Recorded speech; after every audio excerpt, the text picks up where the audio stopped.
got some great fodder for a great water-cooled chat here.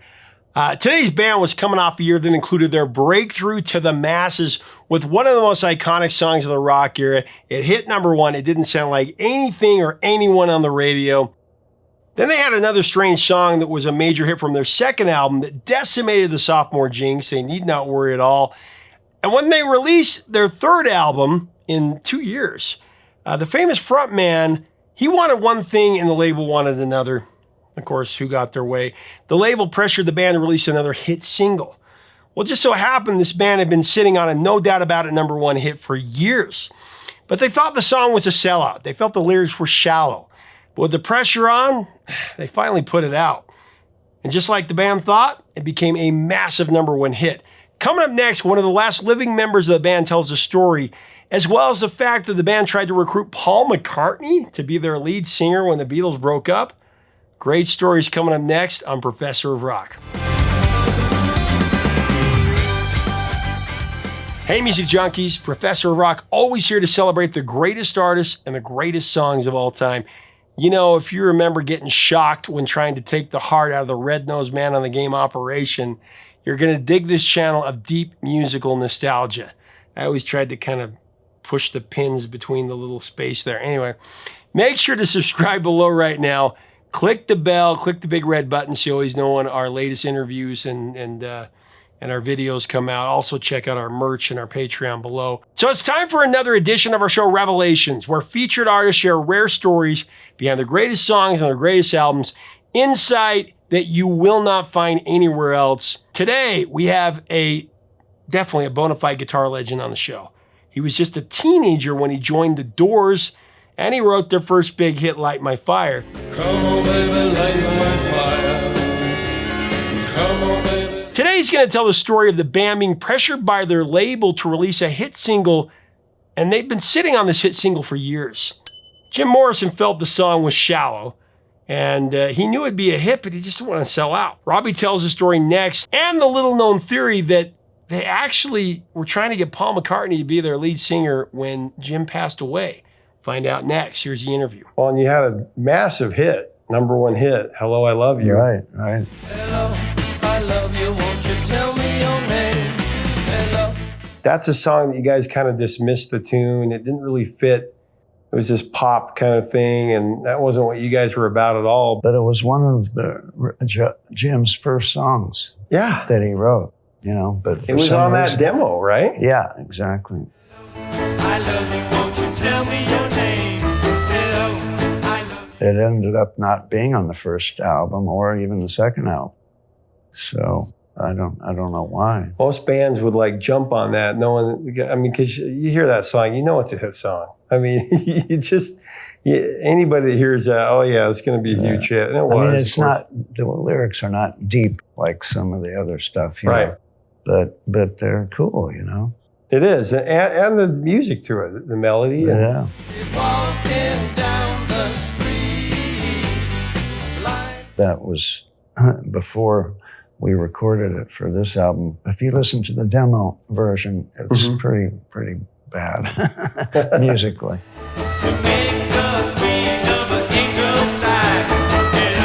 It went through quite a few changes before we got to where it was for the number one position. Hello, I love you. Won't you tell me your name? Hello. I remember reading that Jim thought it was a shallow pop record. And of course, every band has this pressure once they've had hits and done well that the record label wants another hit. So there was pressure to have a hit and put that out. Jim wrote it about a girl he saw at Venice Beach, is what I read about. And Black girl. So, you know, you can't talk about that kind of stuff. in the 60s, right? Yeah, right. But you know, what was cool about it is people that had any smarts could figure that out. Do you hope you love this dusky jewel? Hello. The other thing, too, is interesting is, again, everybody's influenced by everybody, and there are certainly a lot of songs and that the Kinks were influenced by, but there was the plagiarism thing. Tell me about that. Yeah, well, If you listen to the Kinks song, what was it? All day and all the night. It's sort of, the bass line is kind of similar to this. The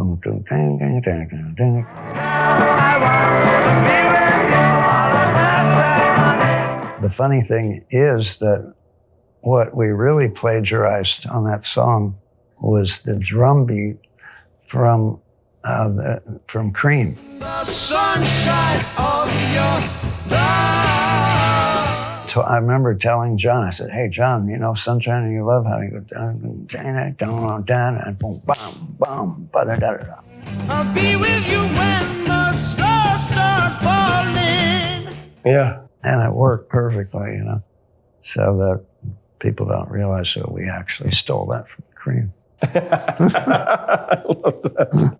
Not the Kings.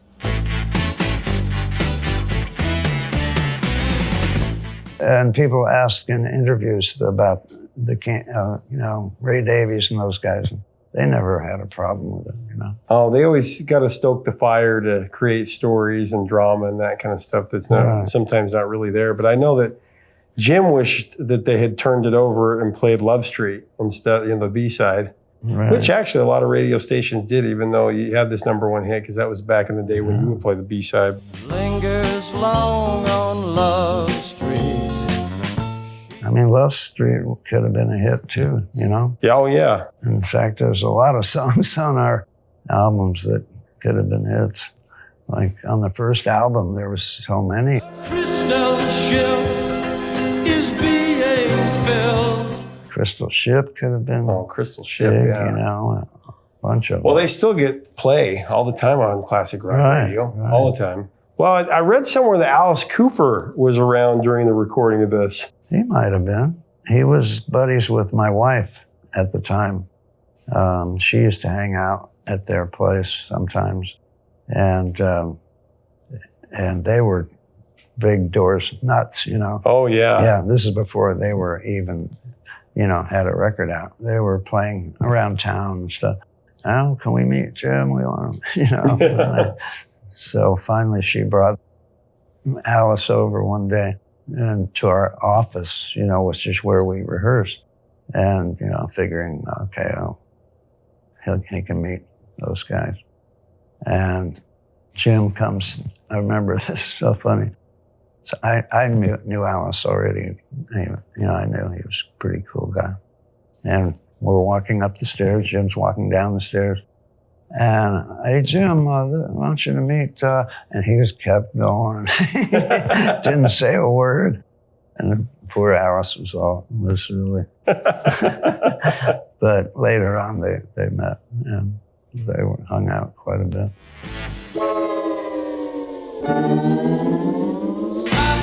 Well, 5 to 1, tell me a little bit about that before we move on from this album, because that's such a great song, like you said. 5 to 1, baby. 1 in 5. It was just a song that was very much off the cuff, you know. I just started doing it, bow down, down, down, ding, bow down, down. One more. I don't know how Jim came up with those words. I'm pretty sure he just did it on the spot, because it doesn't sound like something he would have written before. Gonna make it, baby, if we try. You know, in his mind, at that time in history, he had read that there was 5 times as many people under the age of 21 as there were over. So 5 to 1, 1 in 5, no one here gets out alive. No one here gets out alive now.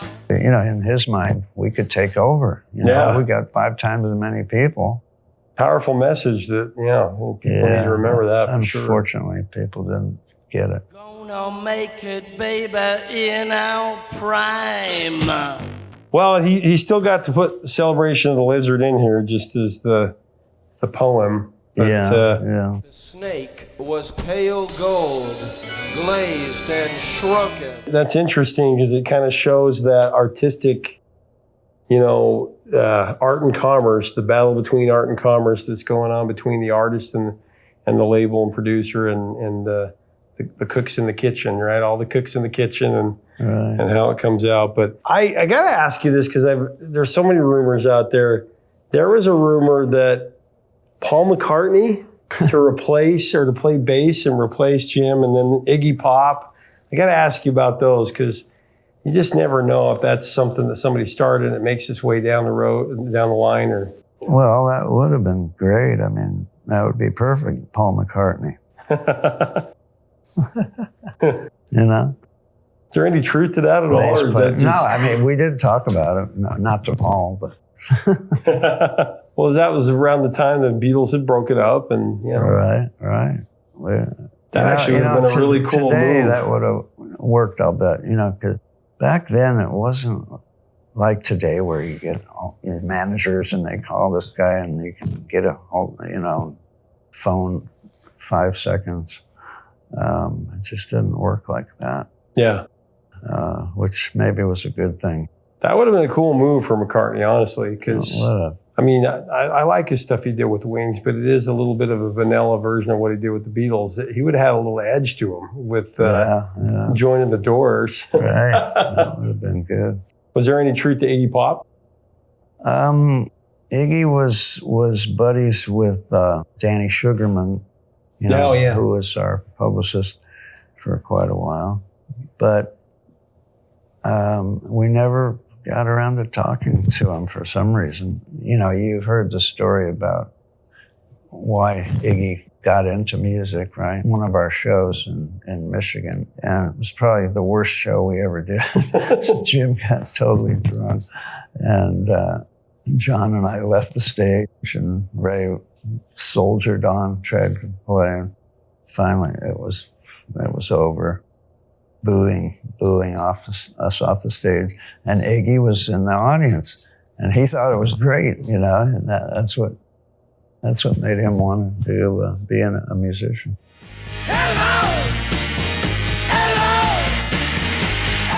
Rock and roll is about, there's the saying, the sex, drugs, and rock and roll, and there's been the stories, and because of the movie and everything of what he did, live. And there's so much that's made of, Jim getting arrested and all that kind of stuff. But I love so much about your autobiography, Set the Night on Fire, which anybody out there needs to go pick up this book. You tell the stories of what I think is the true legacy that the Doors left and will always be there is the music. And I got the feeling that chemistry, that relationship that you and Jim had, you wrote such magical music.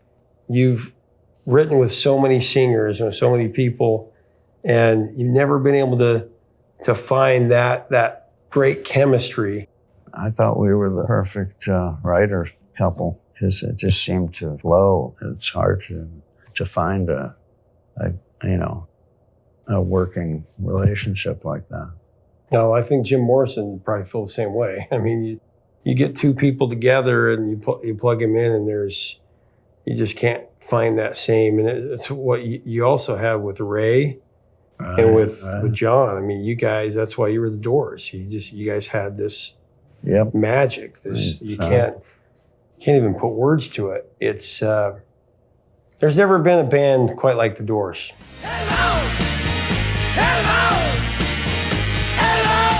Well, let's talk about the new record, and you've been doing this with these guys, Robby Krieger and the Soul Savages. You've been jamming with these guys for a couple of years, and you put out a record. I got to ask you about Bouncing Betty.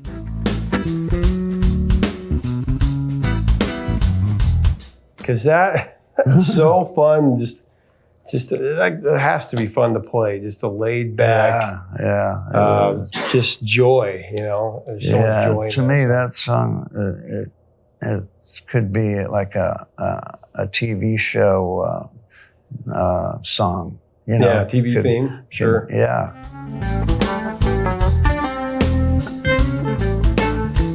So you guys are just jamming, and then all of a sudden you'll just say, "All right, we got something," and you start putting it together. I've got this studio out in Glendale, And It's a newer studio, isn't it?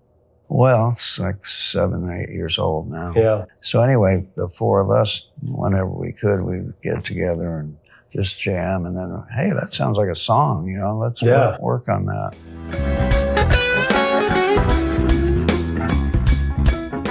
We came up with this album, which I think is one of the best things I've done, you know, instrumental-wise. I agree.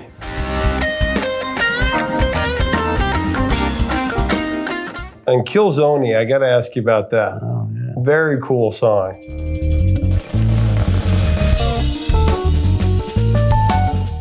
To me, that song it's all based on a scale.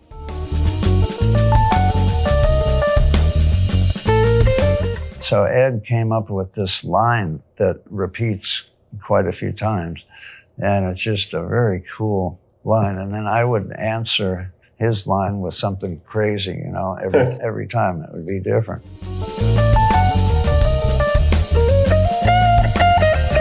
A Day in LA, too, was very cool.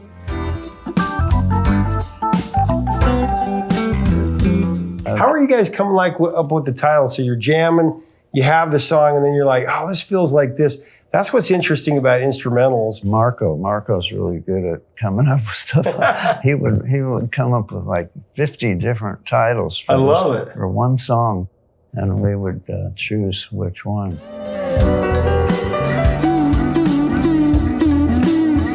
Can you imagine Paul McCartney fronting the Doors? I mean, talk about a little bit of edge there. Anyway, make sure to get Robby's new album with his band, The Soul Savages, at the link below. And make sure to comment at the link to help Robby to get nominated for a Grammy. You have the power to do it. Make sure to leave us a comment as well about the Doors. What do you think about Paul McCartney as the lead singer of the Doors? That would have been a completely different thing other than doing a solo career in Wings.